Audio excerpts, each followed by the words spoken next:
akhirnya Belanda menyerang. Satu-satunya perang dunia pertama, perang dunia kedua yang jenderalnya mati itu hanya perang di Surabaya. Ngelawannya siapa? Santri. Santri. Makanya santri jangan dihina.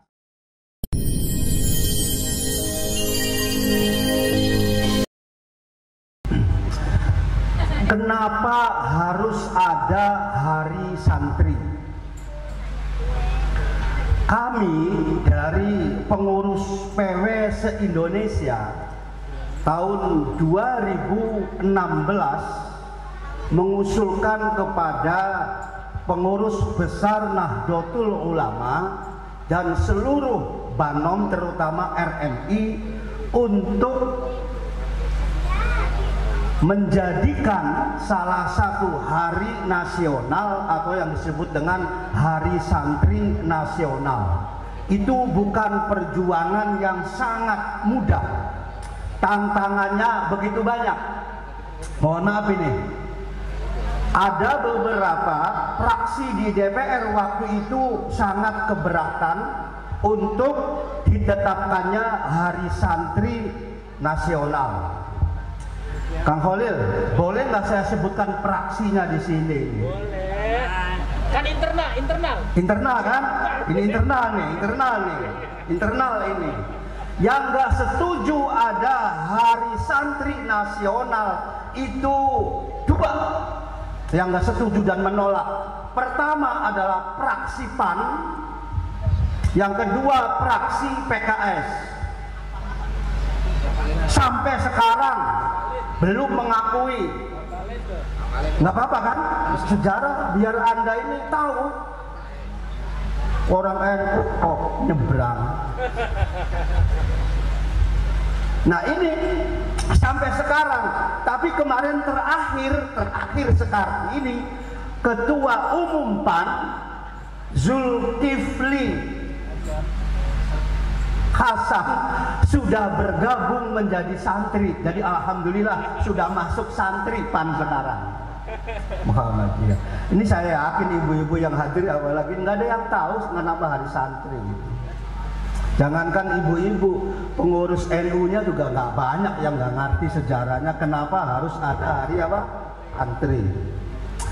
Kenapa santri kemudian diangkat sebagai Hari Santri Nasional? Saya, Pak Herman, mana yang itu nih? Ini sambil nunggu penceramah lain atau saya 10 menit aja menerangkan tentang Hari Santri. Jadi begini, ketika Indonesia merdeka tahun 1945 bulan Agustus, bayangkan Belanda yang tadinya setuju kemudian membawa sekutunya untuk mengambil alih kemerdekaan Republik Indonesia. Bulan apa Belanda datang dengan sekutunya? Yaitu bulan Oktober. Jadi Indonesia baru merdeka Agustus, September, Oktober Belanda datang lagi ingin mengambil kekuasaan kembali di Republik Indonesia ini. Karuan saja Presiden Soekarno gagap. Angkatan bersenjata belum punya, polisi belum punya, persenjataan belum punya. Sekutu akan mengambil kembali Republik ini. Setelah memperoleh berita dan Belanda turun di seluruh wilayah-wilayah Nusantara, kemudian Pak Karno dan Bung Hatta hampir putus asa. Kenapa? Mau melawan dengan apa kekuatan sekutu yang dikomandoi oleh Belanda, Inggris, Perancis dengan sekutu-sekutunya, termasuk Pakistan pun juga ikut-ikutan.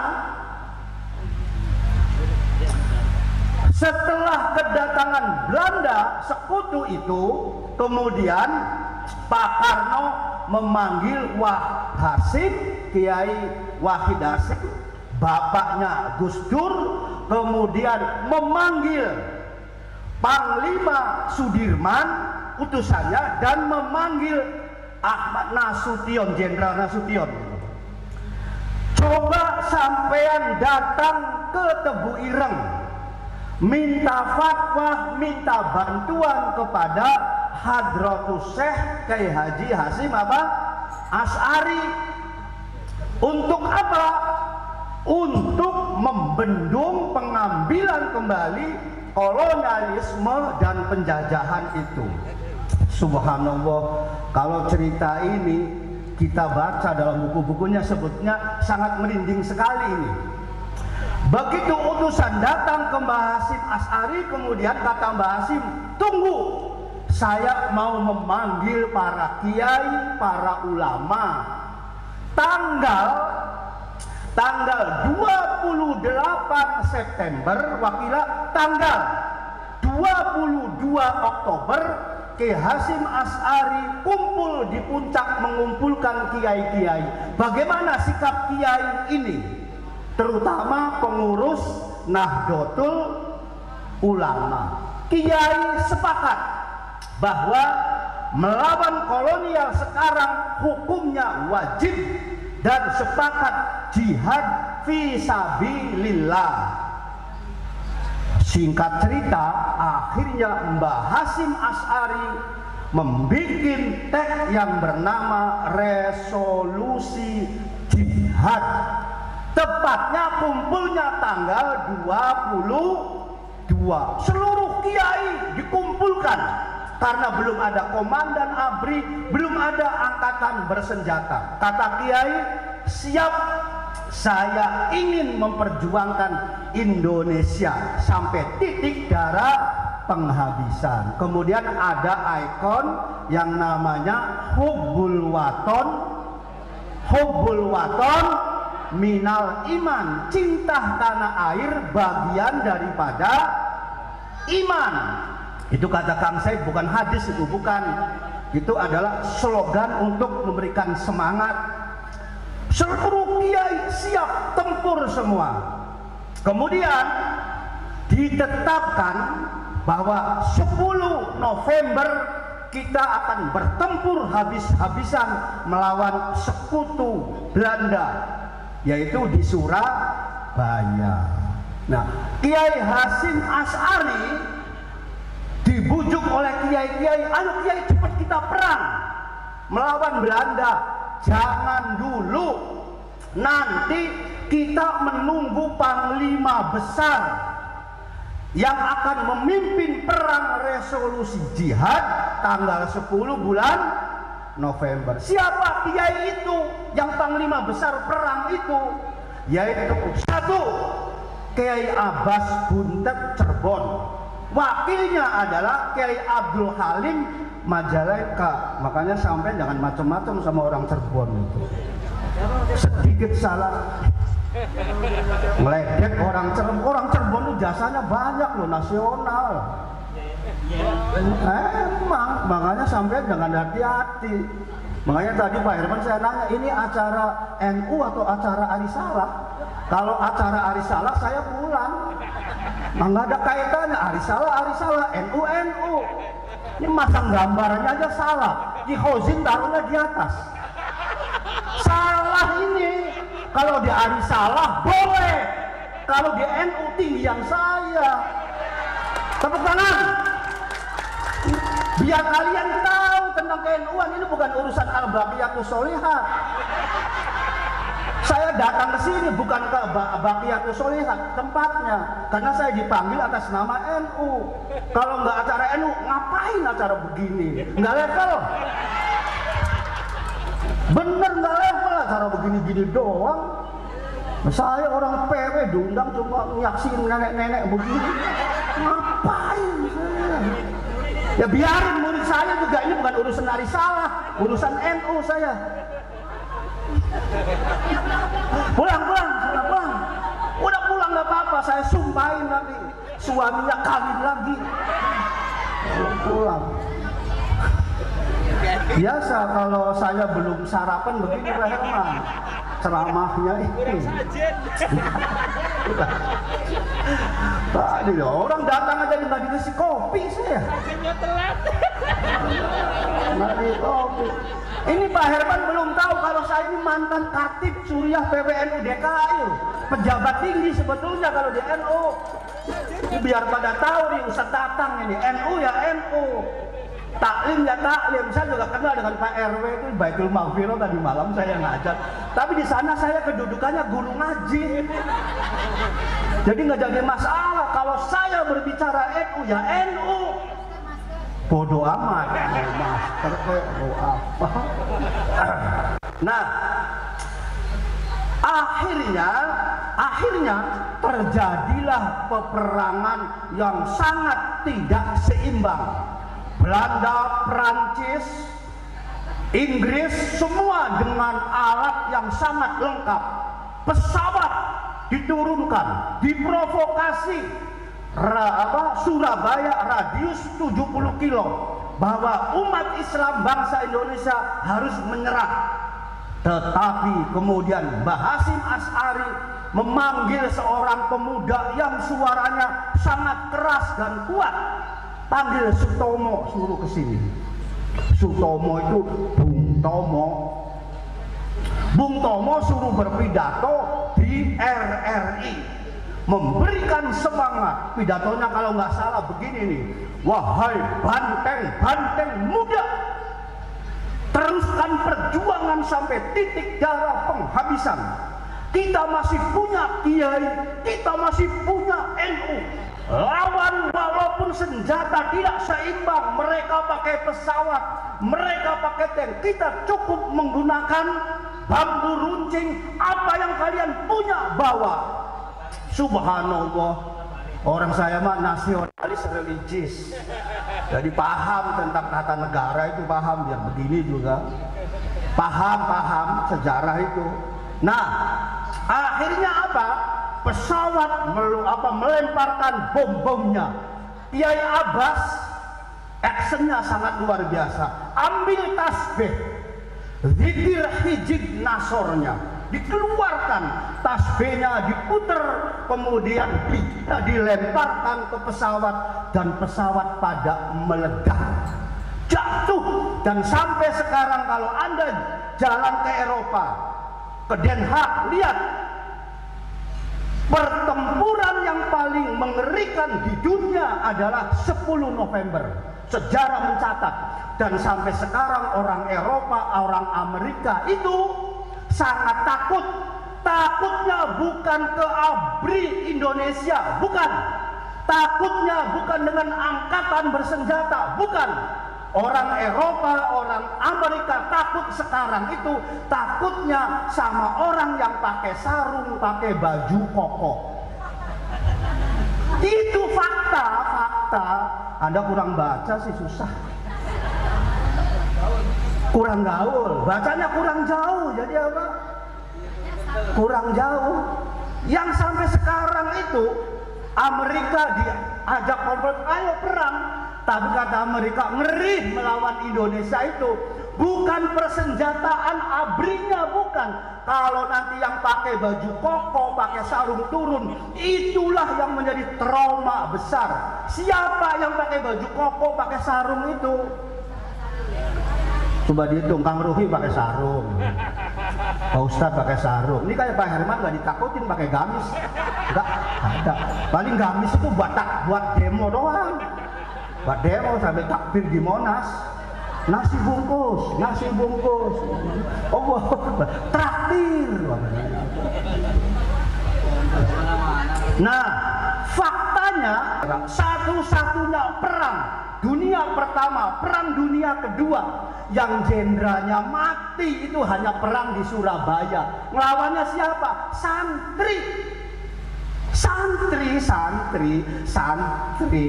Makanya santri jangan dihina. Santri itu semuanya pantas. Alumni pesantren itu jadi wakil presiden, pantas tuh Ki Ma'ruf Amin. Jadi menteri, pantas. Kalau tamatan pesantren, pantas. Jadi DPR, pantas. Jadi sekda Kumaruwoh itu kan santri tuh, pesantren, pantas. pantas. Jadi RW santri apa? Pantas orang santri jadi tukang ojek. Pantas jadi petani. Pantas jadi tukang beca. Pantas. Coba keluaran UI. Jangan tertawa. Ibu anaknya di keluaran UGM, keluaran UI, terus beca, ibu-ibu ngomongnya apa? Pantas enggak? Nah itu enggak. Makanya enakan jadi santri. Ya kuliahnya boleh di UI, boleh di UGM, boleh di mana, yang penting masih tetap menjadi apa? Santri. Merokok. Yang penting santri itu gampang, kasih kopi sama apa? Rokok, duduk 2 malam 2 hari juga diem. Pulangnya selesai kan? Nah, inilah santri. Tapi tanggal 10 November kemudian sayangnya dijadikan pahlawan nasional. Kiai-kiainya, santri-santrinya nggak disebutkan, tetapi seakan-akan pahlawan nasional itu yang kuburannya di kali apa? Kalibata. Kiai ya kiai, santri nggak pernah menuntut berjuang itu. Akhirnya 10 November dijadikan pahlawan. Siapa pahlawannya sebetulnya? Nggak ada. Itu mohon maaf nih kalau ada ABRI boleh protes sama saya. Nanti diskusi sampai sekarang. Bang apa Pak? Apa? Orang Pangkostrat aja itu masih teman saya kok. Iya, Kang Dudung Abdurrahman. Tenang aja, biasa kita diskusi. Orang beliau juga ngomong begitu kok. Saya mendukung hari apa? Hari santri. Semua jenderal-jenderal mendukung hari apa? Santri. Karena tanggal 10 November itu adalah sebetulnya yang berjuang kaum sarungan, kaum santri, para kiai. Jadi Anda kalau menghina santri, kewalat 7 turunan. Kalau menghina santri itu. Nah oleh karena itu inilah sebabnya hari tanggal 22 Oktober dijadikan hari santri. Habis ini siapa Pak Herman? Oh Kang Rufi ya? Dari PW ada? Oh Ustadz maaf ya, saya belum nanti saya itu, makasih. Saya duluan soalnya udah tua duluan. Yang muda belakangan aja.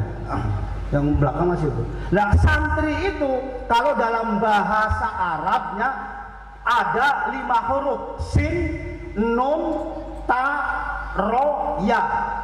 Santri itu apa? Sin, sabiqul khairat. Jadi santri harus paling terdepan di dalam berbuat kebaikan. Santri itu. Habis sin terus apa? Nun. Nun naibun ulama. Santri itu harus siap menjadi pengganti para ulama, bukan ustaz, ganti ulama, ganti kiai. Kalau jadi santri itu minimal setidak-tidaknya pernah hatam alfiyah lah. Hafal alfiyah, johar maknun itu harus itu. Kalau jadi ustaz, jadi tukang dakwah nggak apa-apa, jurumiyah nggak hafal juga, yang penting ada manggil. Nggak apa. Ibnu Rusan harus hafal 1200, alfiyah 1000 bait, johar maknun 1300. Itu persyaratan untuk jadi kiai itu. Kalau jadi dai, khotib nggak perlu. Begitu ya Pak Herman? Terima kasih. Terus santri, nun, apalagi taibun anil dunub. Santri kalau sudah merasa salah, cepat-cepat bertaubat. Jadi santri jangan kagetan, jangan gerasa gerusu, biasa-biasa saja. Rohnya rohibun anil khairat. Santri harus senang kepada kebaikan. Yaknya langsung yakinun alal haq, harus yakin kepada kebenaran. Jadi Pak Ustadz Herman ini alhamdulillah kita doakan mudah-mudahan jadi pengurus yang inti. Sampai masih jauh pengurus divisi MT lah ibu ya, saya hormati, saya baru kenal Bu. Saya biasanya ngobiaknya Muslimat di Jakarta Barat, cuma saya baru tahu karena ibu pengurus baru. Apa udah lama? Nanti nomor HP-nya saya kasih ya. Biar gampang ini. Hah? Kalau yang ini Bu, saya udah bosen. Yang ini udah bosen. Sering ketemu ini 4 tahun ya, salah ini. Makanya wajahnya aja beda. Pasti. Saya kira begitu saja, kita doakan selamat dan terima kasih saya dapat undangan dari sekretaris ya. Sekretaris Divisi Majelis Taklim PWNU DKI. Kalau ngurusin Majelis Taklim Baqiyatus Sholihat sampai kiamat paling terkenalnya sampai RW. Halo Pak RW? Enggak, ini Ustaz Herman. Kalau ngurusinnya cuma Majelis Taklim Al-Baqiyatus Sholihat paling mentok tingkat apa? RW. Ya paling pejabatnya Pak RW. Tapi kalau sudah embel-embelnya ada apa? Ada PWNU apa? DKI itu yang datang dari Jakarta Barat, dari. Coba kalau Al-Baqiyatus Sholihat, saya juga ogah. Kenapa ogah? Saya udah tahu kartunya. Pasti amplopnya juga tipis. Terus berkatnya juga paling isinya apa? Jeruk 3 sama apa? Tapi kalau atas nama PWNU pasti amplopnya nggak bisa ditekuk. Bisa. Ini contoh ini. Jadi anda yang masih belum terlibat Fatayat Muslimat belum ikut. Ayo, tadi kan kata Pak Slamet Taufik Ketua Tanwiyah, ayo ikut. Kalau ngurusin yang sifatnya Majelis Taklim doang cuma hanya RW kelurahan. Kalau NU bukan hanya cuma lokal wilayah DKI, Anda akan ketemu tingkat nasional, bahkan Anda akan ketemu tingkat internasional. Jangan gegabah lu, NU itu luar biasa, biasa di luar. Wallahul muwaffiq ila aqwamit thoriq. Wassalamualaikum warahmatullahi wabarakatuh.